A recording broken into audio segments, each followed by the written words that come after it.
उत्तर प्रदेश में प्राथमिक स्तर की शिक्षक भर्ती की स्थिति की समीक्षा करेंगे। 50,000 पदों पर माननीय मुख्यमंत्री जी ने जो स्टेटमेंट दिया था वह किन विभागों से संबंधित भर्तियों की बात हो रही थी, इस पर विशेष तौर पर चर्चा होगी। 58,000 से ज़्यादा कंप्यूटर ऑपरेटर्स की भर्ती होने जा रही है। 69,000 सहायक अध्यापकों की भर्ती की तृतीय काउंसलिंग समाप्त हो चुकी है और चतुर्थ काउंसलिंग की मांग शुरू हो गई है। आरक्षण मुद्दे पर कैबिनेट की एक अहम मुहर लगी है जिसे आपको जानना बेहद जरूरी है। इसके अलावा शिक्षा जगत से जुड़े कुछ तमाम महत्वपूर्ण खबरों पर हम लोग विशेष तौर पर नजर डालेंगे, तो अंत तक जरूर बने रहिएगा इस वीडियो के साथ बिना किसी पार्ट को स्किप किए हुए। नमस्कार दोस्तों, मेरा नाम है नीरज और आप देख रहे हैं करियर बिट यूट्यूब चैनल। अगर आप इस चैनल पहली बार विजिट कर रहे हैं तो इसको सब्सक्राइब करते हुए बेल आइकन को प्रेस करना ना भूलें। उत्तर प्रदेश लोक सेवा आयोग के द्वारा चयनित आबकारी निरीक्षकों को नियुक्ति पत्र वितरित करते हुए सभा को संबोधित करते हुए उन्होंने 50,000 युवाओं को दिसंबर तक सरकारी नौकरी से जोड़ने का वादा किया है। यहाँ पर उनके द्वारा इसी सभा को संबोधित करते हुए ये भी कहा गया कि प्रदेश की वर्तमान सरकार ने 1,61,00,000 नौजवानों को नौकरी व रोजगार से जोड़ने में सफलता प्राप्त की है। साथ ही माननीय मुख्यमंत्री जी ने इस बात पर भी जोर दिया कि पिछले 4.5 साल में 4 लाख से ज़्यादा लोगों को पारदर्शिता के साथ नौकरियां दी गई हैं। सरकार की भर्ती प्रक्रिया पर कोई भी उंगली नहीं उठा सकता।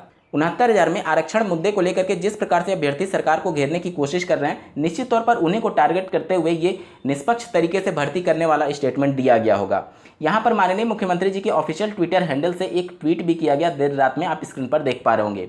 प्रदेश के युवाओं से मेरी अपील है कि वह किसी के बहकावे में ना आए। आज कोई गलत नहीं कर सकता, जिसको अपनी प्रॉपर्टी जब्त करवानी हो वह गलत कार्य करे। अब अगर प्रदेश सरकार दावा कर रही है कि भर्ती निष्पक्ष तरीके से हुई है तो आपको मानना चाहिए। स्क्रीन पर आप इसके संदर्भ में कुछ प्रमाण भी देख पा रहे होंगे। ये तो कम से कम क्लियर हो गया कि जो 50,000 पदों पर भर्ती प्रक्रिया की बात हो रही है वो प्राथमिक स्तर की शिक्षक भर्ती से संबंधित नहीं है, क्योंकि अगर वो प्राइमरी से संबंधित होता तो अब तक न्यूज़पेपर वाले ढिंडोरा पीट चुके होते इस बात का। ये पहले से जो भर्तियां चल रही हैं, सिर्फ उन्हीं भर्तियों को दिसंबर अंत तक नियुक्ति तक पहुंचाने का कार्य किया जाएगा। डीएलएड प्रशिक्षु लगातार नई प्राथमिक स्तर की शिक्षक भर्ती की मांग कर रहे हैं। यहाँ पर अभ्यर्थियों के द्वारा खुले मन से प्रदेश सरकार को चेताया जा रहा है कि अगर शिक्षक भर्ती विधानसभा चुनाव से पहले नहीं आती है तो वो आने वाले विधानसभा चुनाव में पूरी तरीके से प्रदेश की वर्तमान सरकार का बॉयकॉट करेंगे और उनको वोट नहीं देंगे। बीटीसी और डीएलएड के प्रशिक्षु लगातार प्रदेश की वर्तमान सरकार पर राजनीति करने का आरोप लगा रहे हैं। यहाँ पर अभ्यर्थियों के द्वारा ये कहा जा रहा है कि बीटीसी और डीएलएड प्रशिक्षुओं के हक को छीना जा रहा है, क्योंकि उत्तर प्रदेश में बीईओ के लिए वैकेंसी निकाली गई जिसमें बीएड अभ्यर्थियों को मौका दिया गया। प्रदेश में अभी 15,000 से ज़्यादा पदों पर टीजीटी पीजीटी की वैकेंसी चल रही है जिसमें बीटीसी अभ्यर्थियों को मौका नहीं दिया गया है और सिर्फ बीएड अभ्यर्थी ही उसमें पात्र हैं।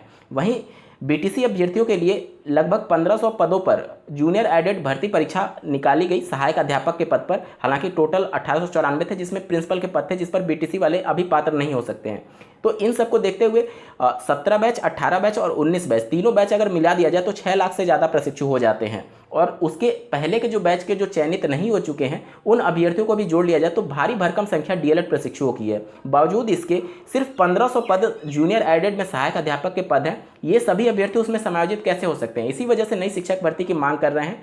और जब डीएलएड के प्रशिक्षु अपनी मांगों को लेकर के आज से लगभग 1.5-2 साल पहले माननीय मुख्यमंत्री जी की सभा में मौजूद थे तो वहां पर माननीय मुख्यमंत्री जी के द्वारा क्या कुछ कहा गया, आप सुनिए। प्रेम सिंह शेर जी, ये बैनर नीचे कर दो, नहीं तो हमेशा के लिए ऐसे बेरोजगार रह जाओगे।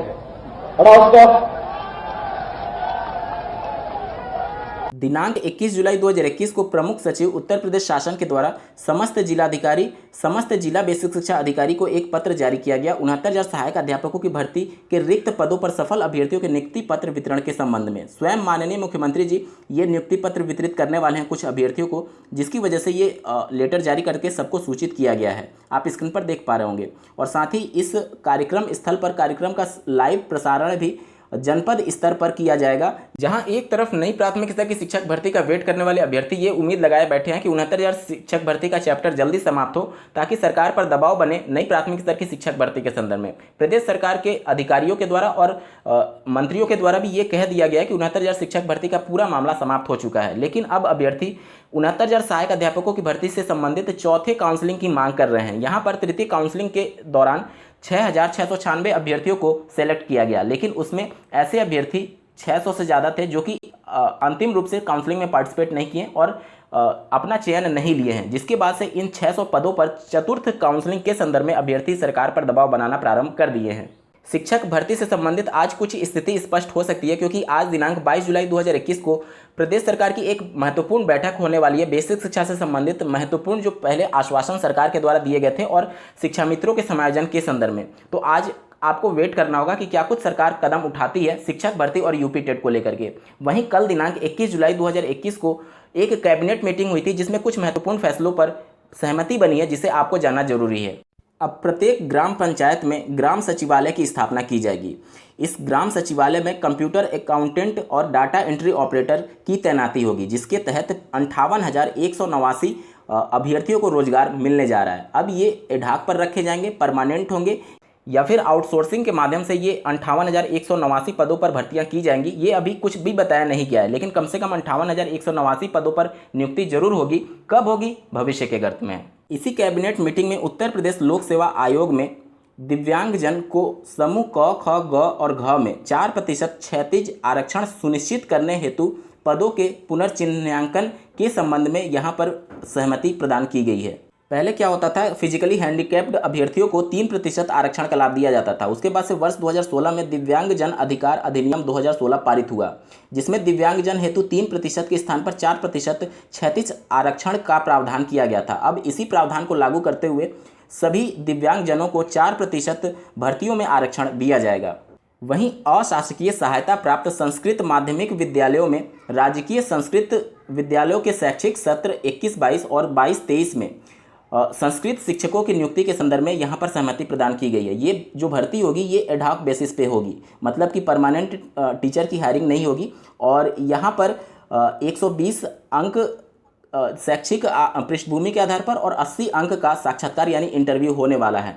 यहाँ पर जो पूर्व माध्यमिक स्तर के जो शिक्षक होंगे उनका सैलरी होगा 12,000 और जो उत्तर माध्यमिक स्तर के शिक्षक होंगे उनकी सैलरी होगी 15,000 प्रति माह।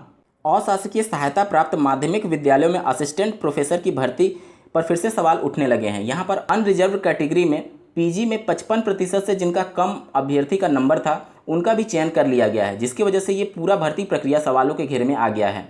वहीं अशासकीय सहायता प्राप्त महाविद्यालयों में विज्ञापन संख्या 50 के तहत असिस्टेंट प्रोफेसर के 2003 पदों पर भर्ती के लिए लगभग 95,000 अभ्यर्थियों ने आवेदन किया। जैसा कि आपको ज्ञात होगा कि पहले आवेदन समाप्त हो गए थे, लेकिन फिर से विंडो को ओपन किया गया। पहले 87,000 आवेदक थे, लेकिन फिर से आवेदन ओपन करने के बाद से 95,000 अभ्यर्थियों ने पूरी तरीके से आवेदन कर लिया है। वहीं टीजीटी 2016 के रिजल्ट की घोषणा करने की तैयारियां चालू हो गई हैं। 1014 पदों पर सामाजिक विज्ञान के विषय की टीजीटी 2016 की परीक्षा 8 मार्च 2019 को कंडक्ट कराई गई थी। उसके बाद से परिणाम घोषित नहीं हो पाया और उसके बाद से साक्षात्कार की प्रक्रिया शुरू हुई और 2 जुलाई 2021 तक चली थी। ये पूरा इंटरव्यू चला था और इस परिणाम अभी तक घोषित नहीं किए जाने से तमाम अभ्यर्थी वर्ष 2011 की टीजीटी परीक्षा में भी शामिल होंगे। अभ्यर्थी चाहते हैं कि पिछला परिणाम घोषित कर दिया जाए ताकि ऐसे अभ्यर्थी जो उसमें सफल हो सके वह इस 2021 की परीक्षा में फिर से सम्मिलित ना हो, क्योंकि अगर उनका चयन दोनों में हो जाता है तो निश्चित तौर पर एक सीट खाली हो जाएगी। तो इस पर उन अभ्यर्थियों को मौका मिले जिनका 2016 की भर्ती में चयन नहीं होता। इस वजह से अभ्यर्थी अब आयोग पर दबाव बना रहे हैं कि जल्दी से जल्दी 16 वाली भर्ती का रिजल्ट घोषित कर दिया जाए। हालांकि चयन बोर्ड का ये कहना है कि परिणाम इसी माह जारी करने की तैयारी चल रही है।